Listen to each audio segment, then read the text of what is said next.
இறப்பற்ற வாழ்க்கை பற்றி யோசிக்கும் போது நம் மனதில் முதலில் வருவது அஞ்சலியும் ஆற்றலும் நிறைந்த ஹனுமன்தான். வலிமை, பணிவு மற்றும் தளராத பக்தியின் சின்னம். ஆனால் அனுமன் மட்டுமல்ல, பூமி இருக்கும் வரை வாழ்ந்து கொண்டிருக்கப் போகும் இன்னும் சிலருண்டு. அவர்கள் அஷ்ட சிரஞ்சீவிகள். இவர்கள் 8 பேரும் தர்மம், ஞானம், பக்தி மற்றும் பிரபஞ்ச ஒழுங்கை காப்பாற்றும் புனித பீடங்களாக வாழ்ந்து கொண்டிருக்கிறார்கள். அவர்கள் யார் என்று அறியலாம். முதலில் அஸ்வத்தாமன். குரு துரோணாச்சாரியாவின் மகன். பாரத போரில் மிக வலிமையான வீரன். ஆனால் துரியோதனன் கொல்லப்பட்டதும் கோபத்தில் கண்மூடித்தனமாக தூங்கிக் கொண்டிருந்த படை வீரர்களையும் கருவில் இருந்த அபிமன்யுவின் சிசுவையும் தாக்கினான். இதற்காக கிருஷ்ண பரமாத்மா சாபம் கொடுத்து சதா பூமியில் காயப்பட்டவனாய், நிராகரிக்கப்பட்டவனாய் அலைய வைத்தார். அஸ்வத்தாமன் நமக்கு கற்றுக் கொடுப்பது ஞானமில்லாத வலிமை ஆத்துமாவையே அழிக்கிறது என்பதைத்தான். இரண்டாவதாக மகாபலி. மிகப்பெரிய அசுர அரசன். பெரும் தனவான், பணிவானவன், நீதிமான். ஆனால் அவனின் ஆட்சி சக்தி தேவர்களையே அச்சுறுத்தியது. வாமன அவதாரம் எடுத்து விஷ்ணு அவனை தந்திரமாக எல்லாவற்றையும் துறக்கச் செய்தார்.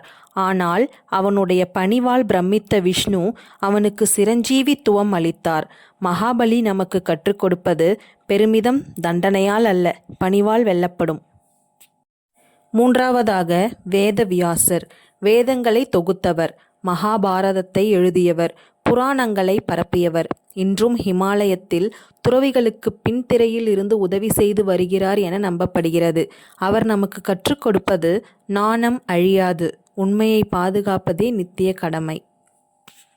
நான்காவதாக விபீஷணன். ராவணனின் சகோதரன். தர்மத்தை தேர்ந்தெடுத்தவன். அதனால் ராமனுடன் இணைந்தான். இலங்கையின் அரசனாக நியமிக்கப்பட்டு மக்கள் வாழ்க்கையை சீர் செய்தான். விபீஷணன் சொல்வது உண்மையை தேர்ந்தெடுப்பதில் சமூக தள்ளுபடிக்கு அஞ்ச வேண்டாம், அதுதான் உண்மையான இறப்பற்ற தன்மை என்பதே. ஐந்தாவது பரசுராமர். விஷ்ணுவின் 6ஆம் அவதாரம். அநீதியுள்ள சத்திரியர்களை அழித்து பின்னர் ஆயுதத்தை விட்டு தவத்தில் அமர்ந்தார். ஆனால் கதை இங்கே முடியவில்லை.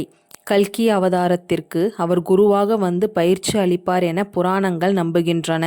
அவர் நமக்கு கற்றுக் கொடுப்பது சரியான நீதிக்கு பிறகே வீரன் ஆயுதத்தை துறக்கிறான். ஆறாவதாக மார்க்கண்டேயர். 16 வயதில் மரிக்க வேண்டும் என்று விதிக்கப்பட்டவர். ஆனால் அவரது பரமபக்தியால் சிவபெருமான் யமனை அழித்து அவருக்கு சிரஞ்சீவித்துவம் அளித்தார்.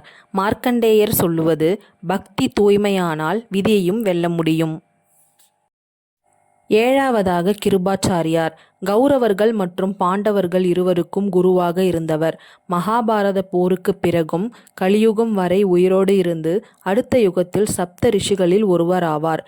கிருபாச்சாரியார் கற்றுக் கொடுப்பது உண்மையான ஞானம் உடனே பதிலளிக்காது, அது காத்திருந்து தலைமுறைகளை கற்பிக்கும். இவர்களோடு அனுமனை சேர்த்து இவர்கள் 8 பேரும் அஷ்ட சிரஞ்சீவிகள். காலத்தையும் யுகங்களையும் தாண்டி நம்மோடு வாழ்கின்றனர். இது மரணத்திலிருந்து தப்பிப்பது பற்றிய கதை அல்ல, நித்தியமாக நிலைத்திருப்பதற்குரிய மதிப்புகளை பற்றிய கதை. இணைந்திருங்கள் சிவாலஜியுடன்.